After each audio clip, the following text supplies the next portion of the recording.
UPSC prelims 2026 का paper अब बहुत ज़्यादा दूर नहीं है और आप लोग इस समय टेस्ट भी अटेम्प्ट कर रहे होंगे। कई लोगों ने टेस्ट सीरीज को ज्वाइन कर रखा होगा, कई लोग पीवाईक्यू पे लगे होंगे और ये सब करने के बावजूद भी वो पैटर्न जिसके चलते यूपीएससी का प्रीलिम्स इजीली क्वालिफाई हो सकता है, वो शायद आपकी पकड़ में नहीं आ रहा होगा। हम लोग वैज्ञानिक तरीके से या साइंटिफिक तरीके से ये देखने वाले हैं कि प्रीलिम्स एग्जामिनेशन में जाने के बाद आपको पेपर को किस तरीके से अटेम्प्ट करना चाहिए और उस पेपर को अटेम्प्ट करने से पहले, वो तो चलो फाइनल पेपर है, लेकिन उससे पहले जो आप टेस्ट अटेम्प्ट कर रहे हो उस टेस्ट के अंदर भी आप इस चीज को इम्प्लीमेंट कर सकते हो। बहुत अच्छे तरीके से समझने की कोशिश करेंगे, ध्यान से देखिएगा। एक एक मिनट और एक एक सेकंड इस वीडियो का आप लोगों की लाइफ को बदल के रख सकता है। प्रीलिम्स एग्जामिनेशन किसी भी तरह से आपका ना रहे, यही मेरी कोशिश है। उस नजरिए से ही इस वीडियो को लाया गया है।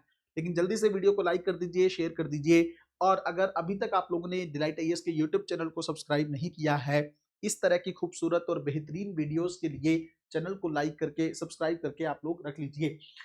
सबसे पहली चीज तो मैं आप लोगों को एक बात बताऊं कि देखो, पढ़ते सब लोग हैं, है ना, ज्ञान सबके पास होता है, लेकिन पेपर कुछ ही लोगों का निकलता है। इसके पीछे कारण क्या है? कभी आपने सोचा है? यूपीएससी की एनुअल रिपोर्ट्स आई है जिसके अंदर अगर आप लोगों ने देखा हो तो 13-14 लाख लोगों ने जो है अप्लाई किया, उसका सेलेक्ट हुए 1000 के आसपास लोग। इसका मतलब कुछ लोग ही सेलेक्ट हो पाते हैं। इवन आप प्रीलिम्स एग्जामिनेशन में भी देखोगे तो मान लो 10 लाख 12 लाख लोगों ने फॉर्म भरा, पेपर देने गए 8 से 9 लाख लोग, लेकिन क्वालिफाई हुए कुछ गिने चुने लोग, है ना, 13 से 14 हजार लोग जो प्रीलिम्स को क्वालिफाई करके मेंस एग्जामिनेशन लिखते हैं। इसका रीजन क्या है?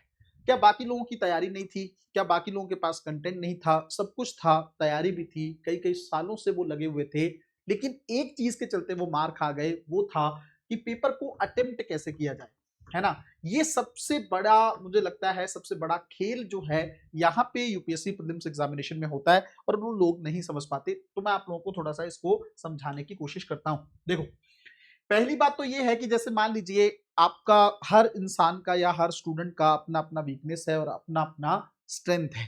किसी को पॉलिटी अच्छा लगता है, किसी को हिस्ट्री अच्छा लगता है, किसी को इकोनॉमिक्स अच्छा लगता है, किसी को साइंस एंड टेक्नोलॉजी भी हो सकता है। अगर वो साइंस बैकग्राउंड से है तो उसके लिए वो ज़्यादा बेटर हो सकता है।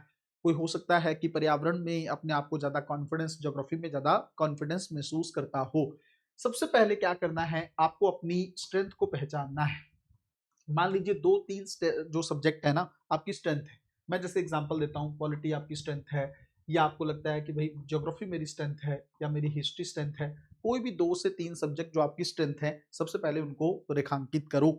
अब क्या करना है, प्रीलिम्स एग्जामिनेशन जैसे स्टार्ट हो, उसके पॉइंट से आप पेपर को क्या इस नजरिए से देखो कि जो आपकी स्ट्रेंथ है, सबसे पहले आप उस तरह के क्वेश्चन को अटेम्प्ट करो। अगर आपको लगता है कि पॉलिटी आपका बहुत अच्छा है, देखो यहाँ पे ना एक थोड़ा सा एक और पतली लेयर है किसी बात को लेकर, बड़ी थिन सी लेयर है, उसको भी समझिएगा।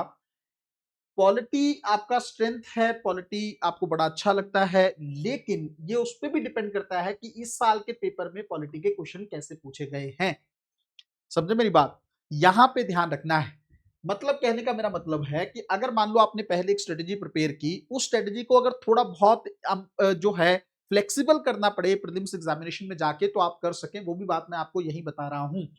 आपने पॉलिटी को तैयार किया, पॉलिटी आपकी स्ट्रेंथ है, सबसे पहले आप चाहें तो पॉलिटी के क्वेश्चन उठा सकते हैं, लेकिन आपको क्वेश्चन देख के भी समझ में आ जाएगा कि इस बार यूपीएससी ने पॉलिटी कैसा पूछा है। अगर तो पॉलिटी ठीक ठाक लेवल का पूछा है, आसान है क्वेश्चन, तो आप पॉलिटी को एकदम, मतलब सबसे पहले पॉलिटी के क्वेश्चंस को अटेम्प्ट कर लीजिए। अगर आपको लगता है कि पॉलिटी एकदम बहुत ज्यादा ही उलझा रखा है, सवाल ही नहीं बन रहे हैं, तो फिर आप अपनी दूसरी स्ट्रेंथ की ओर जाएंगे। उसके बाद इसी तरह से आप तीसरी स्ट्रेंथ की ओर आगे बढ़ेंगे। अगर आप एग्जामिनेशन हॉल में, मान लीजिए अगर कई लोग जैसे ऐसे करते हैं कि पहले क्वेश्चन से ही स्टार्ट करते हैं और उसको लेके जाते हैं 100 क्वेश्चन तक।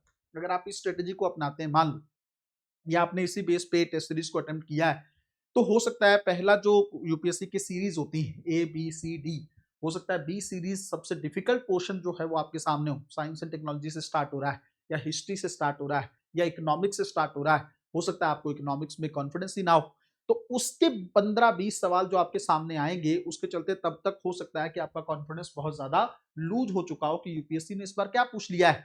इसलिए बेटर है कि आप अपने जो जो आपकी स्ट्रेंथ है उसको सबसे पहले उठाओ। उसको अटेम्प्ट करके अपने अंदर पहले कॉन्फिडेंस बिल्डअप करो। आप ये सोचो कि हाँ भाई, मैं 25 से 30 सवाल 2 सब्जेक्ट के ऐसे अटेम्प्ट कर चुका हूँ, जिसमें मेरी एक्यूरेसी बहुत अच्छी रहेगी, बहुत अच्छी रहेगी। मुझे इस बात का पता है कि मैंने जो क्वेश्चन अटेम्प्ट किए हैं वो काफ़ी हद तक सही। इसके बाद अगर आप मान लो तीसरे नंबर पे या चौथे नंबर पर वो सब्जेक्ट उठाएँगे ना जो आपकी वीकनेस है, वो आपके और सही जाने की संभावना रहेगी। क्यों? क्योंकि इससे पहले आपने जो सब्जेक्ट अटेम्प्ट किए हैं वो काफ़ी बेटर है ना? तो मैं आपको एक चीज़ कह रहा हूँ, सबसे पहले तो ये चीज़ करो। दूसरी बात एक और ध्यान से समझो, जैसे मैंने पहले भी कई बार बताया है, इन सभी जैसे मान लो जो आपकी स्ट्रेंथ है, पॉलिटी है, हिस्ट्री है, ज्योग्राफी है, मान लो ये स्ट्रेंथ है आपकी। इसका मतलब ये नहीं है कि पेपर में जाके इसके सारे ही सवाल को अटेम्प्ट कर देना है। अब ये बहुत इंपॉर्टेंट चीज़ है जिसको ध्यान से समझिएगा। हो सकता है पॉलिटी आपको बहुत अच्छे से आता है, लेकिन यूपीएससी वो यूपीएससी है ना, एक हिसाब से वो भगवान है आप लोगों के लिए। वो पेपर बना रहा है तो वो 2, 3, 4 सवाल ऐसे रखेगा जो आपकी हो सकता है पकड़ से बाहर हो। ज़्यादा नहीं तो 2 सवाल अगर मान लो पॉलिटी में ऐसे हैं जो दिक्कत वाले हैं, आपको उन 2 सवालों को अटेम्प्ट नहीं करना है। इस बात को ध्यान से समझ लो। जो आपकी स्ट्रेंथ है उसमें कुछ सवाल आपको छोड़ने भी पड़ सकते हैं। आप उसको गलत करो, इससे बेटर है कि वो सवाल आप अटेम्प्ट ही ना करो। हिस्ट्री में हो सकता है आपने हिस्ट्री ऑप्शनल लिया हो, आपको लगता है अरे हिस्ट्री तो मैं एक भी ना छोड़ूंगा, लेकिन यूपीएससी तो यूपीएससी है। प्रीलिम्स एग्जामिनेशन के पॉइंट ऑफ से हिस्ट्री में कुछ अलग हो सकता है। तो 2-3 सवाल हिस्ट्री के ऐसे हो सकते हैं जो आपने कभी देखे भी ना हो, लेकिन आपके अंदर ईगो है किस चीज को लेकर, मैं तो हिस्ट्री में ऑप्शनल हूं, मैं क्यों ना अटेम्प्ट करूंगा, मैं रिस्क लूंगा। और वो तीनों के तीनों सवाल आपके गलत होंगे क्योंकि आपको पता नहीं है। इसलिए बेटर ये हो कि उसके अंदर भी अगर 3 सवाल छोड़ने पड़ रहे हैं, क्या बुरा है। अगर ज्योग्राफी या इकोनॉमी के अंदर आपको लगता है, जैसे मान लो अब इकोनॉमी में यूपीएससी मान लो 18-19 सवाल पूछ रहा है, लेकिन 2-3 सवाल ऐसे होते हैं जो इकोनॉमी में शायद हो सकता है टीचर भी अटेम्प्ट ना कर पाए। इसमें कोई कोई इसमें मतलब इस बात को लेकर दो राय नहीं है। कई बार कुछ चीजें यूपीएससी ऐसी उठा के पूछ लेता है जो जिसके बारे में नहीं ज्यादा पता होता है। तो हमें क्या करना है, कोई हमें 100 के 100 सवाल थोड़ी ना सही करने हैं। हमें तो कितने सवाल सही करने हैं, 60 के आसपास सवाल भी अगर आप सही कर लोगे काट पीट के, तब मतलब इससे अगर हो जाएगा और इसमें काट पीट के आप 50 प्लस रहते हो, तब भी आपका प्रीलिम्स तो बहुत इजीली क्वालिफाई हो रहा है। कट ऑफ तो इस बार बढ़ा है, लेकिन उससे पहले तो 87 के आसपास भी कट ऑफ रहा है ना। तो मोटे मोटे तौर पर 45 के आसपास सवाल भी आपके काट पीट के सही हो रहे, तो प्रीलिम्स तो हो रहा था। तो 50 सवाल आपको सही करने हैं, 100 के 100 सही नहीं करने। तो उन क्वेश्चन को छोड़ने की कला सीखें। मैं फिर से दोहरा रहा हूं, आपको हो सकता है जो आपके स्ट्रेंथ हैं, उन स्ट्रेंथ के अंदर भी कुछ कुछ क्वेश्चन 2-2 3-3 सवाल छोड़ने पड़ सकते हैं। उन सवालों को छोड़ सकते हो। गलत करने से बेटर है वो सवाल अनअटेम्प्टेड रह जाएं, क्योंकि मैंने आप लोगों को कई बार बताया कि आपके पास एक ऑप्शन है कि आप 15 सवालों को छोड़ सकते हैं और 20 सवाल आप गलत कर सकते हैं। टोटल आपको 60 के आसपास सवालों को सही करना है। तो ये 15 सवाल कौन से होंगे, ये भी बहुत बड़ी चीज है। 1-2 पॉलिटी के हो गए, 2-3 हिस्ट्री के हो गए, 2-3 इकोनॉमिक्स के हो गए। इस तरीके से करते हुए आप लोग 15 सवालों पे पहुंच सकते हैं। और ये 20 क्वेश्चन वो हैं, ये तो आप देखो, इसमें तो आपको क्या ही चुनना है। आप अपनी तरफ से तो इनको भी सही करने की कोशिश करेंगे, लेकिन ये गलत हो गए तो हो जाएंगे। 15-20 सवाल तो लगभग गलत होते ही होते हैं, आपको भी पता है। एग्जामिनेशन हॉल का प्रेशर होता है, बहुत सारी चीजें हैं, वो बाद में भी मैं डिस्कस कर लूंगा। लेकिन मुझे लगता है यहाँ से आप ये समझ पा रहे होंगे, पहले अपने सब्जेक्ट को उठाना है, स्ट्रेंथ को उठाना है, उसके सवाल अटेम्प्ट करने हैं। अच्छा, एक और चीज यहीं पे समझ लो, जो आपकी स्ट्रेंथ है उसमें बहुत ज्यादा टाइम नहीं लगाना है, क्योंकि वो आपकी स्ट्रेंथ है, जल्दी जल्दी करते चलो। टाइम देना है ताकि जल्दी, जब आप 2-3 सब्जेक्ट अपनी स्ट्रेंथ वाले जल्दी कर लोगे ना, तो बाकी टाइम बचेगा या ज्यादा टाइम बचेगा उन सब्जेक्ट को करने के लिए जो आपकी वीकनेस है, जिसमें आपके सवाल गलत होते हैं, उसमें आपको टाइम भी ज्यादा चाहिए, है ना। तो मुझे लगता है इस वीडियो के माध्यम से आप लोगों को काफी बेनिफिट हुआ होगा। आप लोग अगर चाहते हैं कि इस तरह की स्ट्रेटजी वाली वीडियोस लगातार आती रहें, तो डिलाइट आईएएस पर कमेंट्स की कमी नहीं रहनी चाहिए। और सब्सक्राइबर जो हैं, जो लोग अभी तक करके नहीं बैठे, वो अपने आप से पूछ के देखें कि आप सही कर रहे हैं या गलत कर रहे हैं। मिलते हैं अगली वीडियो में, तब तक अपना ध्यान रखें, अपनी पढ़ाई को बहुत अच्छे तरीके से करते रहें। बहुत बहुत धन्यवाद।